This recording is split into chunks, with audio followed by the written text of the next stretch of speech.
या free villainy आपण destiny बदलू शकतो का? आणि जर फ्री विल जास्त असतं मग तरी पण आपण नशिबावर हवाला ठेवून आणि आपण नशीब काय करत बसतो. तर आपण या गोष्टीकडे लक्ष देण्यापेक्षा आपण फ्री विलवर लक्ष नको का द्यायला? बरोबर. आता खूप महत्त्वाचा प्रश्न आहे हा. आता आपण हे आधी समजून घेऊया की फिक्स गोष्टी कुठल्या आहेत आपल्या लाईफमधल्या. डेस्टिनी. डेस्टिनी. जन्माला आल्यानंतर मृत्यूपर्यंत आपल्या हातात काय नाहीये ते समजूया. आणि फ्री विल नक्की कुठल्या गोष्टींमध्ये हे आपल्याला आपोआपच लक्षात येईल. सगळ्यात पहिली महत्त्वाची गोष्ट, जन्म आपल्या हातात नाहीये, तो पूर्व कर्मनुसार येणं असतो. कळले की नाही? मागच्या जन्मामध्ये जे काही कर्म झालेली असतात त्याप्रमाणे आपण चौथ्या डायमेन्शनमध्ये बराच काही वेळेला असं म्हणू शकतो की हजारो वर्ष घालवलेली असतात. आणि त्याच्यानंतर मग आपली वेळ आली की पुढचा जन्म होतो. मग मागचं डेबिट क्रेडिट म्हणतो ना, बॅलन्स शीट. मग जन्म आपण कोणत्या घरात जन्माला आपण येणार, कोणत्या बॅकग्राऊंडवर जन्माला येणार हे आपल्या हातात नाही आहे. लक्षात आलं तुमच्या? त्यामुळे ही फिक्स घटना आहे. जन्म, कोणाशी लग्न होणार ही पण फिक्स घटना आहे.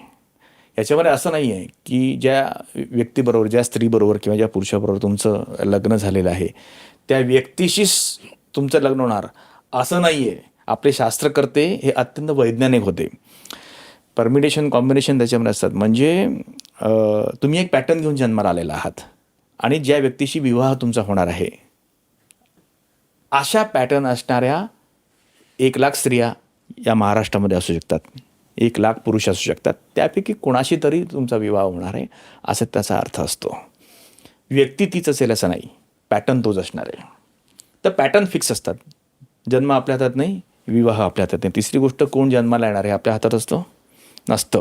मेडिकल सायन्सने कितीही आज प्रगती केली तरी संतती होत नाही किंवा का होते, डिले का होते, अशा अनेक गोष्टींची उत्तरं मेडिकल सायन्समध्ये नाही आहेत.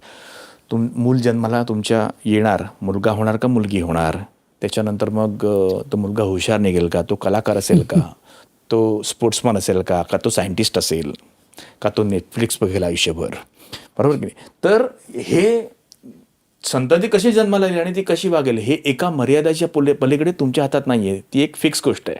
पण मग नेहमी आपण बघतो की लग्न जुळवताना पहिले कुंडली मॅच होते की नाही बघतात. आणि मग असं कितीतरी वेळा होतं की कधी कधी लव्ह मॅरेज असलं तर कुंडली बघितलेलीच नसते किंवा काही म्हणजे परदेशातल्या असतात, काही नॉन इंडियन्स असतात किंवा, तर त्यांची कुंडली बनलेलीच नसते ना. बरोबर आहे. मग खरंच ही कुंडली जमवायला हवी का? आणि असं पण बघतो की सगळे गुण जमत होते तरी पण शेवटी जमत नाही म्हणून कधी सेपरेट होतात. तर हे सुद्धा विधिलिखित असतं का? आता हा मुद्दा आधीचा पूर्ण करतो. आधी मी म्हटलं त्याप्रमाणे जन्म, विवाह आणि संतती या 3 गोष्टी झाल्या. आता चौथी महत्त्वाची गोष्ट, रोग आणि आजार हे पण फिक्स असतात. कोणता आजार कधी होणार तुम्हाला त्याची वेळ फिक्स असते. म्हणजे एखाद्या व्यक्तीने योगा केला, एक्सरसाइज केलं, अगदी तो बिस्लरीचं पाणी जरी प्यायला आणि एक विशिष्ट वेळेला तो कुठेतरी जातो, काहीतरी चुकून कुठेतरी प्रसाद घेतो आणि त्याला तो आजार होतो किंवा काही वेगळ्या कारणात. बरेच वेळेला मोठा आजार ना, पण मोठा आजार, त्याचं कारण कळत नाही. कॅन्सरसारख्या आजारांचं कारण आजही कळत नाही की नक्की कशामुळे, त्याचं उत्तर मेडिकल सायन्सकडे नाही आहे. तर जन्म, विवाह, संतती, रोग, आजार आणि 5वी आणि शेवटची गोष्ट म्हणजे मृत्यू, ह्या गोष्टी फिक्स आहेत. एकदा मगाशी म्हटलं त्याप्रमाणे विमानाने टेक ऑफ घेतलं की ते लँड होणारच. कळलं की नाही? तर मृत्यू कधी होणार हेही फिक्स आहे. तर ह्या 5 फिक्स गोष्टी झाल्या. हे सोडून सगळं बदलता येतं आणि ह्या 5 गोष्टी सोडून निसर्गाने म्हणा, एक्झिस्टन्सने म्हणा, आपल्याला फ्री विल दिलेली आहे.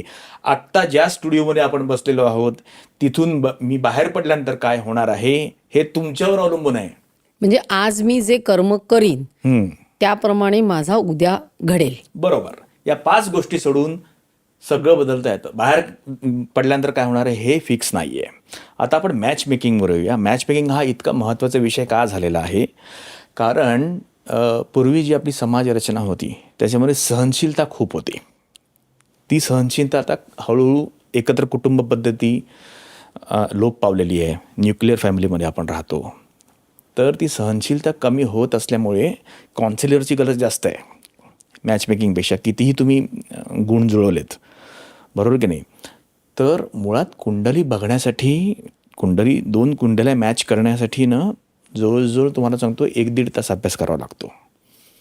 केवळ गुणमिलन किती गुण जुळतात याच्यावर ते नसून दोन्ही व्यक्तींची वेवलेंथ मॅच होते का हे सगळ्यात महत्त्वाचं म्हणजे त्या दोन कुंडल्यांमध्ये आधी चेक करावं लागतं. आणि वेवलेंथ ही गोष्ट 10 ते 11 पॅरामीटर्सवर अवलंबून असते. फिजिकल आहे, सायकोलॉजिकल आहे, फायनान्शियल आहे, सोशल आहे, असे त्याचे 12 आस्पेक्ट्स आहेत. म्हणजे रवी कोणत्या राशींमध्ये आहे दोघांचा, चंद्र कोणत्या राशींमध्ये आहे, म्हणजे दोघांचं मन कसं आहे, कळलं की नाही. एखाद्याचं फायर एलिमेंट आहे, एक जण वणवा आहे समजा हा, आणि दुसरा आहे समुद्र, तर कसं होणार मॅचिंग, बरोबर की नाही. म्हणजे हे नुसतं मनाचं झालं, त्याच्यानंतर शारीरिक फिजिकल, त्याच्यानंतर सोशल, त्याच्यानंतर फायनान्शियली एकमेकांना ते पूरक आहेत का, असा 12 वेगवेगळ्या पद्धतीने विचार करायला, मॅचमेकिंग करायला लागते 1-1.5 तास. आणि त्या सगळ्याचा जो एक निष्कर्ष निघतो त्याच्यामध्ये हे बघितलं जातं की वेवलेंथ मॅच होते की नाही सगळ्या प्रकारे. आणि वेवलेंथचं एक असं विशिष्ट गणित आहे की समजा बाकी काही गोष्टी एक प्लस मायनस झाले तरी चालतील, पैसा आज आहे उद्या नाही, संकट माहिती नाही उद्या कशी येतील काय होतील, बरोबर की नाही. आयुष्यात पुढे काय घडणार आहे, मगाशी म्हटलं त्याप्रमाणे प्रकृती तुम्हाला सरप्राईज करत राहणार आहे. मग सरप्राईज कसंही असू शकतं. मग तुमची आणि जोडीदाराची वेवलेंथ जर मॅच होत असेल तर कितीही संकट आली तरीसुद्धा तुमचा जोडीदार तुम्हाला तुमच्या पाठीशी उभा राहतो. जर वेवलेंथच मॅच होत नसेल तर मी स्वतः बघितलेलं आहे, कितीही संपत्ती असली, कितीही गाड्या असल्या, बाकीच्या सगळ्या गोष्टी व्यवस्थित असल्या तरी एक शांती आणि आनंद किंवा हार्मनी त्या रिलेशनमध्ये नसते.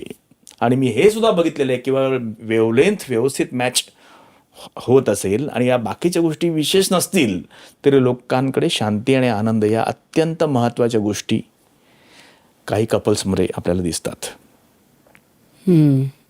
त्यामुळे आणि ज्योतिषशास्त्राचा मर्यादा लक्षात घेऊन जर आपण त्याचं गायडन्स घेतला, आणि मुळात त्याचा एक उपयोग तुम्ही लक्षात घ्या की जसं मी म्हटलं की आता एखादी गोष्ट प्राप्त करायची आहे तर लोक जनरली येतात फायनान्शियल, त्यांचे काही प्रॉब्लेम असतात त्यासाठी येत असतात बरेच वेळेला.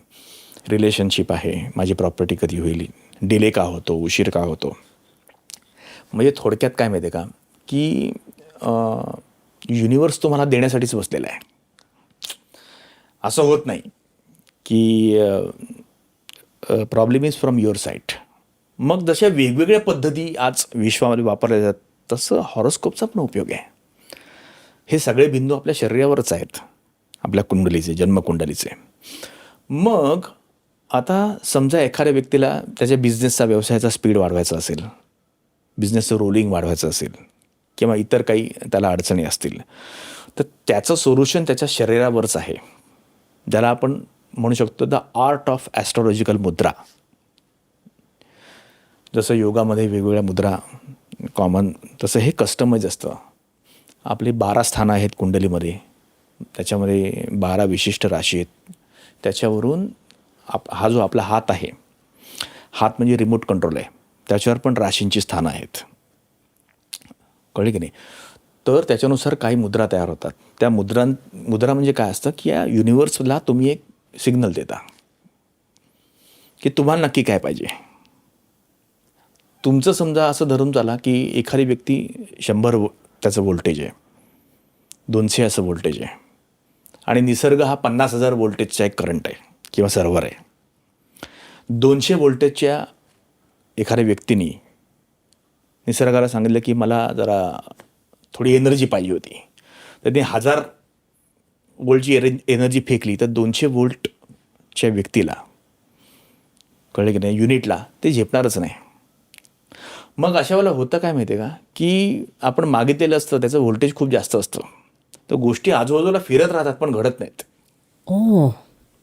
ते मिसमॅच होतं, ट्युनिंग होत नाही ना, म्हणजे आपली अबिलिटी नसते व्होल्टेज. आणि मग ते व्होल्टेज वाढेपर्यंत गोष्टी बाहेर वाट बघत असतात. मग ज्यावेळेला ते व्होल्टेज 500ला जातं, कळलं की नाही, किंवा 1000ला जातं, त्यावेळेला गोष्ट घडते.